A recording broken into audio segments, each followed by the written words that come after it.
Pastikan datang awal sebelum perhimpunan dimulakan.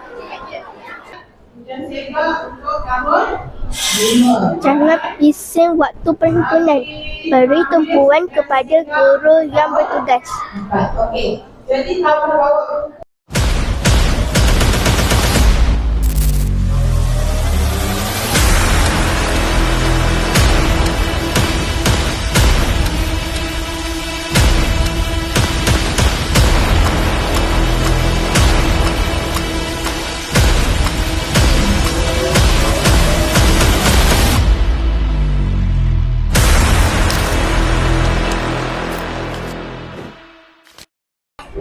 Kali ni Ustaz Amir nak buat video apa pula?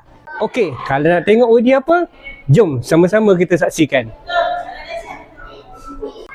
Kawan-kawan, kenal saya lagi tak? Kawan-kawan, semangat tak belajar di sini?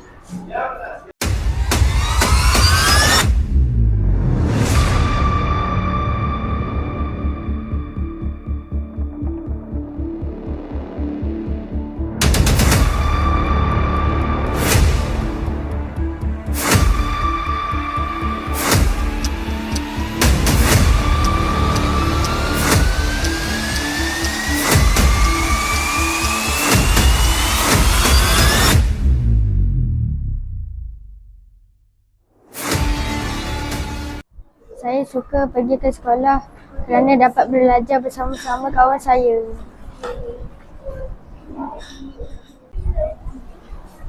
Saya suka belajar di sekolah ni sebab cikgu semua baik-baik. Ustaz Abu.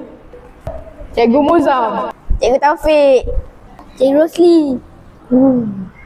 Saya tahu. Cikgu Azhar. Ustaz Amir.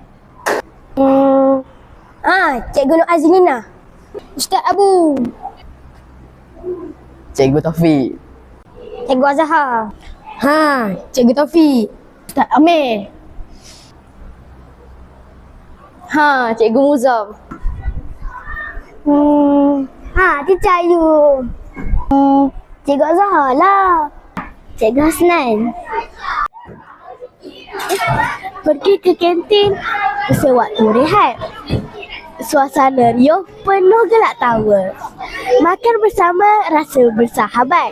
Hidup ceria di sekolah tercinta.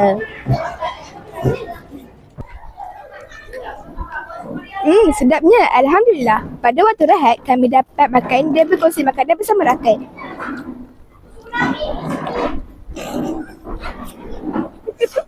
Kawan-kawan, hari ni dah baca Quran ke belum?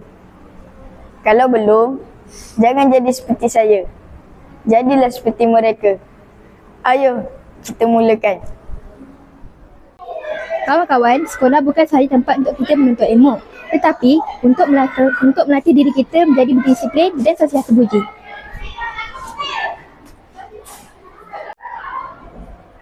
Kawan-kawan, jangan lupa untuk mematuhi peraturan sekolah dan jangan juga lupa untuk menghormati guru.